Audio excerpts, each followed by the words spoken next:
Okay, so in this video we are going to look at Maxwell's equations. So there are four equations from Maxwell. The first one we're going to look at is Gauss's law.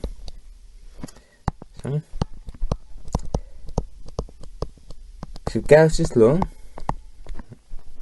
basically states the following: the electric field, so the flux of the electric field around the surface, the flux of the electric field through the closed surface S, so this is the flux, it's equal to the to the charge enclosed over epsilon naught. So this Q enclosed is the total charge enclosed within the surface. Epsilon naught is the permittivity of free space. Okay, so that's Gauss's law in integral form. Each of Maxwell's equations also has a differential form. We can find the differential form. From using, in this case, divergence theorem. However, I'm just going to state it. This, in this case, is the differential form of Maxwell's equations. We have diff of the electric field, and this is the local charge density at the point this diff here is found. So it's local charge density.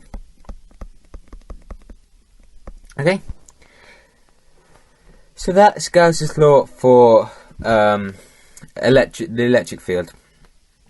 Okay, so now let's look at Gauss's law for the magnetic field. So this is 2.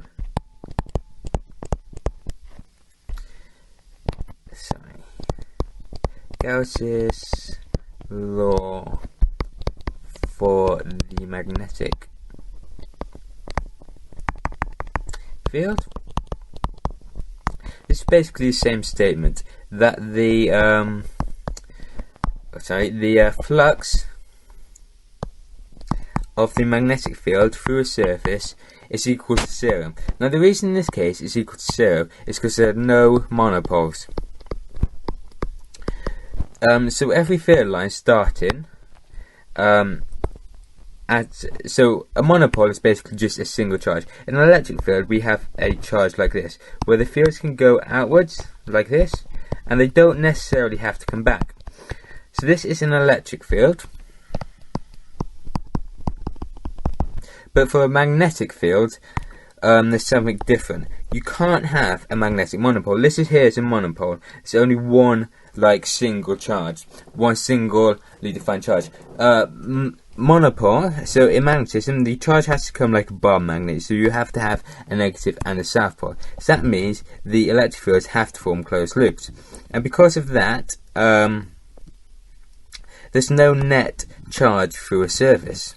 So there's no net flux through a surface, because every line that goes out of the surface must go into the surface. So this is this statement here, and again we can write it in integral form, that the diff of the B field equals 0. That's basically saying the same thing but in just different form. Again, you get from that, between these using the divergence theorem.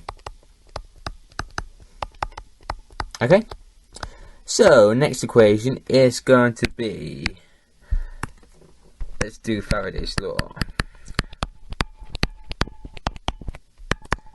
Faraday's law basically states that the flux around a closed loop, the electric field around a closed loop, dotted with the area of, or dot in the direction of the loop itself, is equal to the time derivative of the rate of change of magnetic flux through the surface. So this here is the magnetic flux.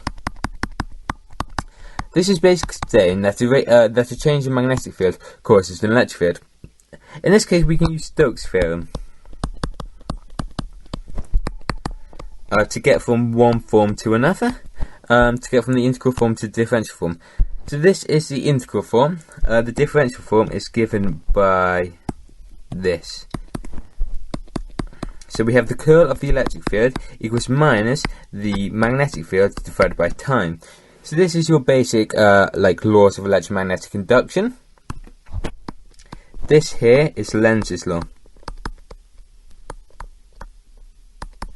Okay, so the minus sign is Lenz's law. That comes from the conservation of energy. So what what Faraday's law is basically saying is a time varying magnetic field causes an electric field. Lastly, we have what's called Ampere's law. That apostrophe or that accent might be on the wrong E. Sorry.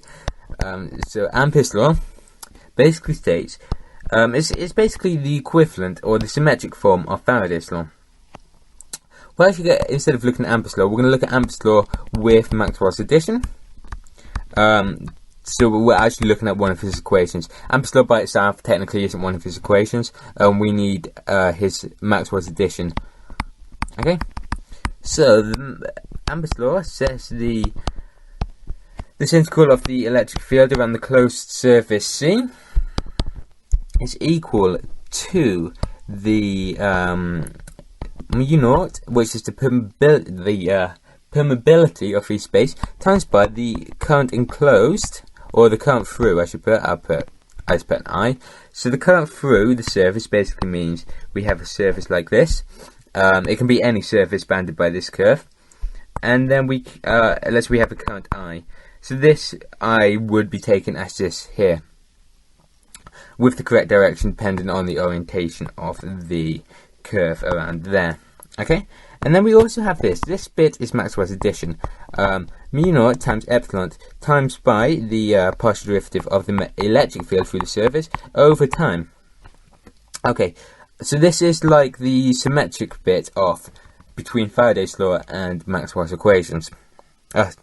Faraday's law and Ampere's law.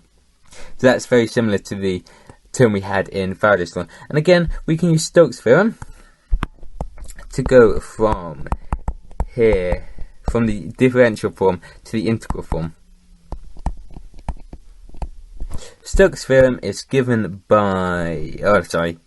I'm not going to explain what Stokes' theorem is given by, but the integral form in... the differential form is given by this.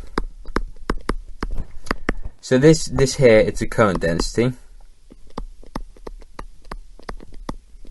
It's the local current density at that point, and then plus mu naught epsilon naught dE by dt.